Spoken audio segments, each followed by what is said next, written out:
Et il est temps de retrouver Laurent Oui, Lévesque. qui nous fait découvrir ce matin le travail de chiens policiers. Alors en fait, ce sont des chiens qui appartiennent à la gendarmerie, au groupe d'intervention cynophile de Normandie. Ils s'entraînent à Évrecy, près de Caen.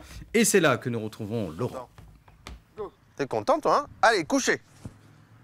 Debout. Assis. Tout le monde a vu que ce n'était pas moi. En tout cas, c'est impressionnant.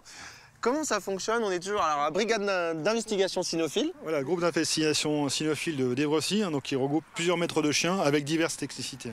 Là, qu'est-ce qu'on voit? On voit Eric? Alors, donc Eric, donc c'est mon chef du GIC. Là, il est en train de faire travailler son chien en obéissance. Pourquoi? Tout simplement, puisque c'est un chien qui est spécialisé dans la recherche de produits accélérateurs d'incendie, donc sur les lieux d'incendie, pour déterminer si c'est criminel ou accidentel. Et son chien va intervenir sur des milieux difficiles, une usine qui a brûlé avec des poutres qui sont tombées au sol. Donc le chien doit apprendre l'équilibre, doit apprendre l'abnégation également. Et c'est sur ces genres d'exercices qu'on va pouvoir lui donner la confiance. Alors c'est vraiment impressionnant. Ouais. Il y a vraiment une relation impressionnante entre c'est une complicité, c'est fusionnel. Et il n'y a qu'à regarder le regard du chien, tout simplement. Combien il y a d'interventions en Normandie? En gros, 800 interventions en 2017, en toute technicité. Donc recherche de stupéfiants, recherche de billets de banque.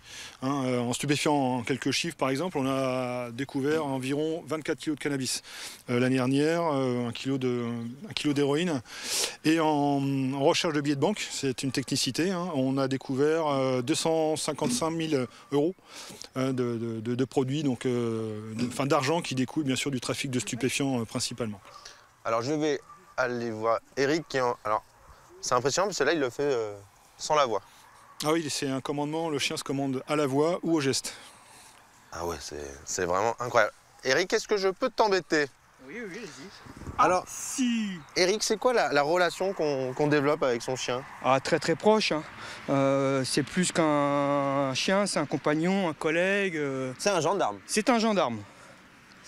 C'est fou, ça, je trouve ça génial. C'est un gendarme. Alors par contre, il appartient à la gendarmerie. Il appartient à la gendarmerie. Il dort à la gendarmerie. Il dort à la gendarmerie. C'est pas un chien que tu as devant ta cheminée ou ce genre de choses, quoi. Ah, du tout. C'est un chien de travail. Mais quand même, il n'y a que toi qui le commande. Il n'y a que moi qui m'en occupe, il n'y a que moi qui le commande. Combien de temps tu... Ah, c'est permanent, c'est-à-dire le dressage commence très très jeune et c'est permanent jusqu'à sa retraite à 9 ans. Et comme disait un vieux maître, en cyno, on meurt apprenti. Oh là, c'est magnifique. Alors, je te laisse faire des petits exercices. Moi, je vais rester avec Laurent. Et il y a en Normandie, combien de chiens? Donc sur les 3 départements, on a 13 équipes cynophiles. 13 équipes cynophiles dans toutes les spécialités, que ce soit recherche de billets de banque, recherche armes et munitions, donc ça c'est relativement récent, produits accélérateurs d'incendie comme Yvan, stupéfiants, recherche de personnes et défense. Eh bien on va faire tout ça parce qu'on va se retrouver tout à l'heure parce qu'il y a encore plein de spécificités à voir. Il y a beaucoup de choses à voir effectivement. Oui, il y a beaucoup de choses à voir. On adore les chiens. Ah bah bien sûr, bien sûr. Ils sont magnifiques. Oui, quand je parle d'une passion, c'est le terme exact. Malin comme un malinois. Voilà.